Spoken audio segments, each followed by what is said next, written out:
अब हम करने वाले हैं फाजांस के नियम आयनिक बंध में सहसंयोजक गुण की व्याख्या। तो इस क्वेश्चन को करते हैं। ये बड़ा क्वेश्चन है, काफी इंपॉर्टेंट क्वेश्चन है। हम बिल्कुल सिंपल तरीके से इसको करेंगे। देखो, परिचय। फाजांस के नियम आयनिक यौगिक में सहसंयोजक गुण की व्याख्या करते हैं। यह आयन ध्रुवीकरण पर आधारित है। देखो, ध्रुवीकरण क्या होता है, पहले इसकी डेफिनेशन लिखते हैं। जब धनायन ऋणायन के पास आता है तो वह उसके इलेक्ट्रॉन बादल को विकृत कर देता है। धनायन की इस क्षमता को ध्रुवीकरण शक्ति और ऋणायन की क्षमता को ध्रुवीयता कहते हैं। अब फाजांस के नियम कितने हैं? 4 हैं। आयनिक बंध में सहसंयोजक गुण बढ़ता है जब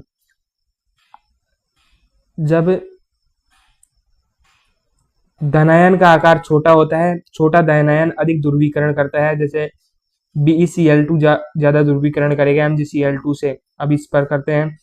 ऋणायन का आकार बड़ा, ऋणायन आसानी से विकृत हो जा सकता है।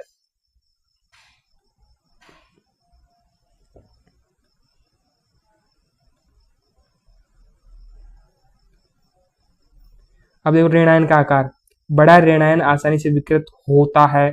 LiL is more greater. देखो, ये एग्जांपल ये रहा, LiL is greater than LiF, यानी कि LiL है उसका आकार ज्यादा बड़ा है इससे, तो इसकी ज्यादा होगी सहसंयोजक गुण। अब उच्च आवेश आयनों में अधिक आवेश ध्रुवीकरण को बढ़ाते हैं। तो AlCl3 में अधिक ध्रुवीकरण होगा NaCl की अपेक्षा में। छद्म अक्रिय गैस विन्यास N-1 D10 NH0 वाले धनायन, उदाहरण के लिए Cu+ H2P6 वाले, उदाहरण के लिए Na+ से अधिक ध्रुवीकरण करते हैं। करने को देखो कैसे याद करना है। ट्रिक देखो, ये रही। छोटा राजा बड़ी रानी, हाई पावर से खत्म कहानी, और जो हो नकली उसकी पावर सबसे भारी। देखो, ये देखो, ट्रिक बना बनाकर सारी चीजें लिखी हुई हैं, और ऊपर भी बहुत सारी चीजें हैं जो याद करने में हेल्प होंगी। देखो देखो, ये फाजांस के जो नियम अभी अभी पढ़े हैं उसको देखो, अलग अलग तरीके, चारों को अलग अलग देखो। एक ही जो यही तो पढ़े हमने। एक ही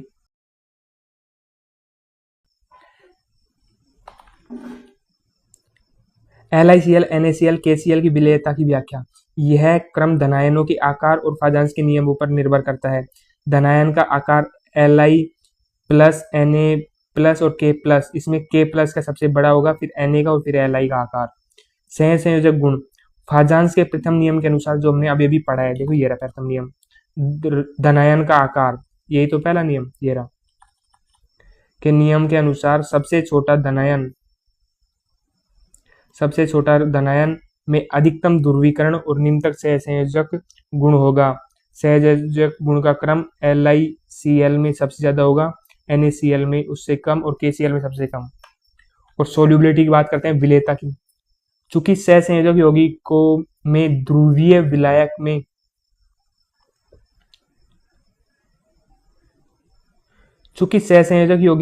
विलायक में कम घुलनशील होते हैं, इसलिए सबसे कम सहसंयोजक गुण वाला यौगिक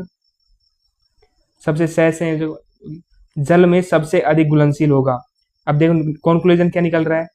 विलेयता का अंतिम क्रम क्या होगा? KCl NaCl LiCl। इसमें KCl का सबसे ज्यादा सोल्यूबल होगा, फिर NaCl और फिर LiCl। LiCl की विलेयता सबसे कम। और अब इनको देख लेना, क्विक रिवीजन में देखो, यही चीजें पढ़ी है हमने।